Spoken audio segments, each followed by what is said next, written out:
Well, hello. Today is Monday, July 20th. Welcome to our daily devotional for today. As we begin, just want to invite you to join me as we pause and take a few moments to reflect on what we're grateful for today. Let's do that together.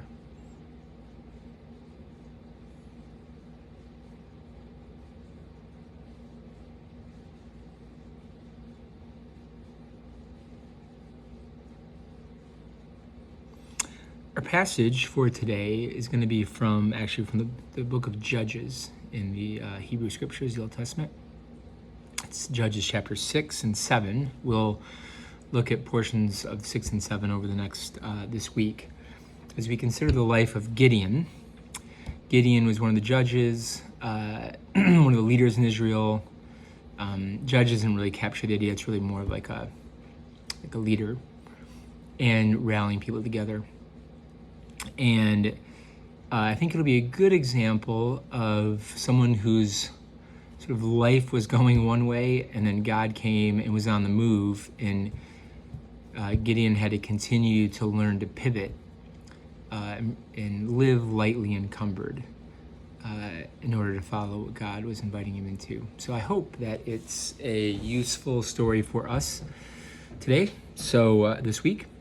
And we're going to read today verses 1 through 11. And then I'll read it twice. I invite you to pay attention to what stands out to you as a possible indication of God, how God might want to speak to you.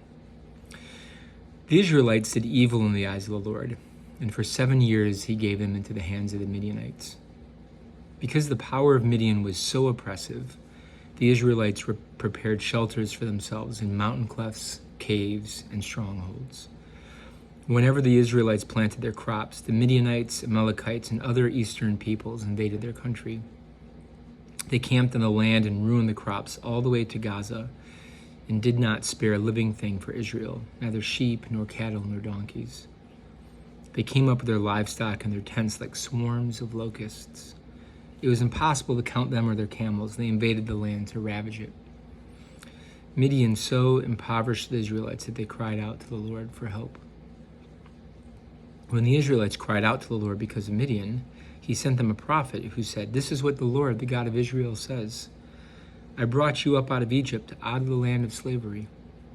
I rescued from the hand of the Egyptians, and I delivered you from the hand of all your oppressors. I drove out before you and gave you their land. I said to you, I am the Lord your God. Do not worship the gods of the Amorites in whose land you live." But you did not listen to me. And then the angel of the Lord came and sat under an oak in Ophrah that belonged to Joash the Abiezrite, where his son Gideon was threshing wheat in a winepress to keep it from the Midianites. Let's read that one more time. The Israelites did evil in the eyes of the Lord, and for 7 years he gave them into the hands of the Midianites. Because the power of Midian was so oppressive, Israelites prepared shelters for themselves in mountain clefts, caves, and strongholds. Whenever the Israelites planted their crops, the Midianites, Amalekites, and other eastern peoples invaded the country. They camped on the land and ruined the crops all the way to Gaza, and did not spare a living thing, neither sheep, nor cattle, nor donkeys. They came up with their livestock and their tents like swarms of locusts. It was impossible to count them or their camels. They invaded the land to ravage it. Midian so impoverished the Israelites that they cried out to the Lord for help. When the Israelites cried out to the Lord because of Midian, he sent them a prophet, saying, "This is what the Lord, the God of Israel, says. I brought you up out of Egypt, out of the land of slavery. I rescued you from the hand of the Egyptians, and I delivered you from the hand of all your oppressors. I drove them out before you and gave you their land. I said to you, I'm the Lord your God. Do not worship the gods of the Amorites in whose land you live. But you've not listened to me." The angel of the Lord came and sat down under the oak in Ophrah that belonged to Joash the Abiezrite, where his son Gideon was threshing wheat in a winepress to keep it from the Midianites.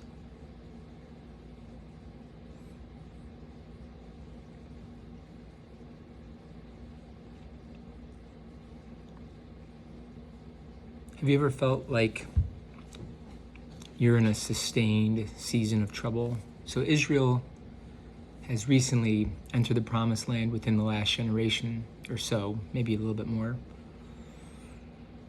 And they're like learning to live into the blessing that God has given them.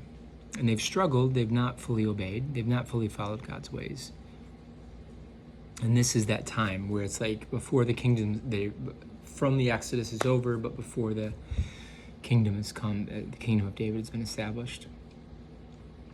And there was this roller coaster of rebellion and obedience that they practiced and lived in. And we see here in the beginning this period of just real difficulty. Can you relate? Perhaps this season of sheltering in place, perhaps with all the unrest going on in society, perhaps for some other reason, you've had a period, maybe a week, maybe a month, maybe 7 months, maybe 7 years, like this, maybe longer,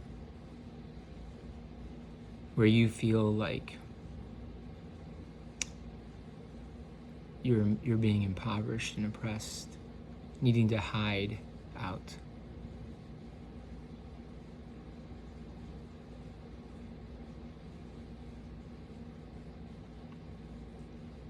When is it that finally moves you? At what point are you moved to cry out to God?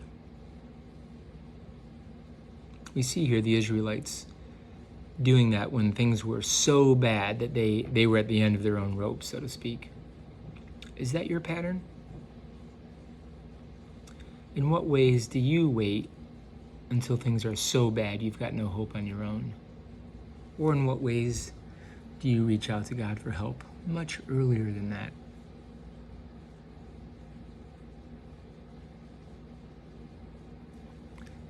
What do you think that says about the nature of your relationship and confidence in God and your understanding of who God is and what God's character is about?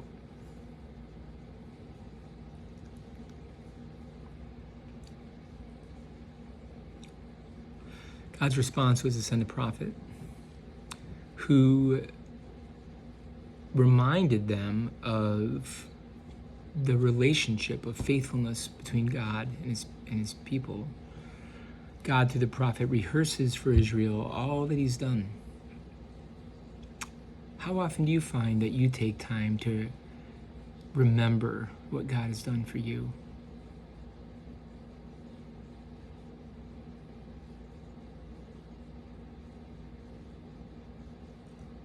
And God did this first. God reached out, cared for them, and their response, it says, was to not walk in obedience to God. They responded to his kindness with rebellion. It's probably not the message from the Lord that they were hoping for. When does that kind of thing happen for you? You cry out to God in some moment of need, or maybe you're even in a relationship, a horizontal relationship with a loved one or family member, colleague, coworker, neighbor. And then you realize you're hoping that you're like the good guy in the story. You're the noble one, and you realize I've had my part to play in this. What do you do in that moment?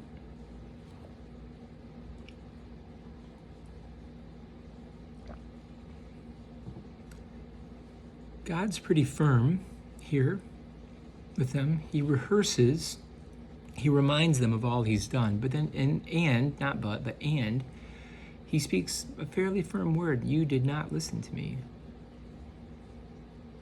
And yet that's not the last word. That firm word is not the last word. In the very next turn in the story, we see that God sends an angel, the angel of the Lord, which is some scholars would interpret as Jesus before he takes on the flesh of humanity. God, through the presence of the angel of the Lord, comes to meet with his people. And as we'll find out soon enough, it's to rescue and save. God is faithful.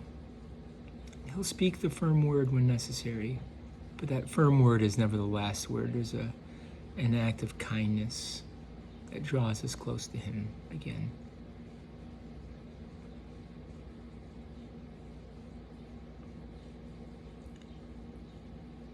Consider that as I read this last section again. When the Israelites cried out to the Lord because of Midian, he sent them a prophet who said, "This is what the Lord, the God of Israel, says. I brought you up out of Egypt, out of the land of slavery. I rescued you from the hand of the Egyptians, and I delivered you from the hand of all your oppressors. I drove them out before you and gave you their land. And I said to you, I am the Lord your God. Do not worship the gods of the Amorites, in whose land you live. But you have not listened to me." And then the angel of the Lord came and sat down under the oak in Ophrah that belonged to Joash the Abiezrite, where his son Gideon was threshing wheat in a winepress to hide it from the Midianites. Let's take a few moments now to examine our day. As you consider the last 24 hours of your day, of your life, the past day, what stands out to you as you sort of review those moments, stream past? What stands out to you? What moments do you notice as times when you felt a sense of consolation, real lightening of your spirit around peace, joy, and love, a sense of hope, when you felt God's presence with you? Identify those times, name them, and talk to God about them now, paying attention to them.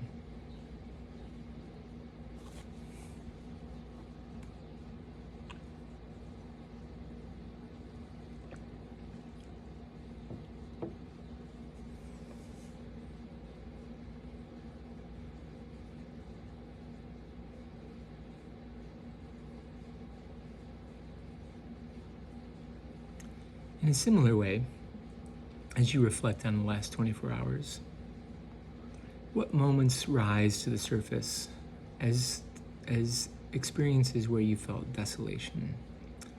Maybe big, maybe small, but a sense of heaviness in your spirit, a sense of separation or distance from connectedness with the presence of God. Identify those moments now, name them for what they are, and then talk to God about them.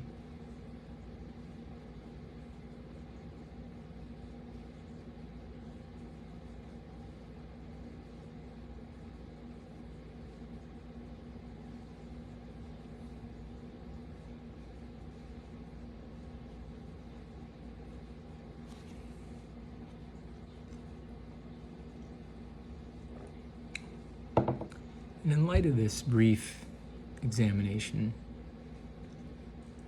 what response can you make to God today? What's God inviting you into for today?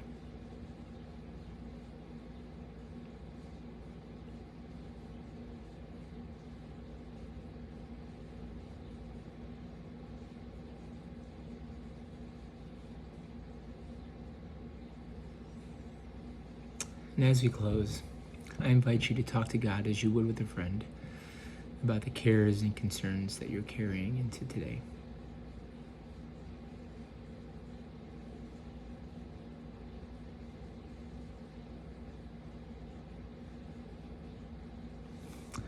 Go in peace. You're loved.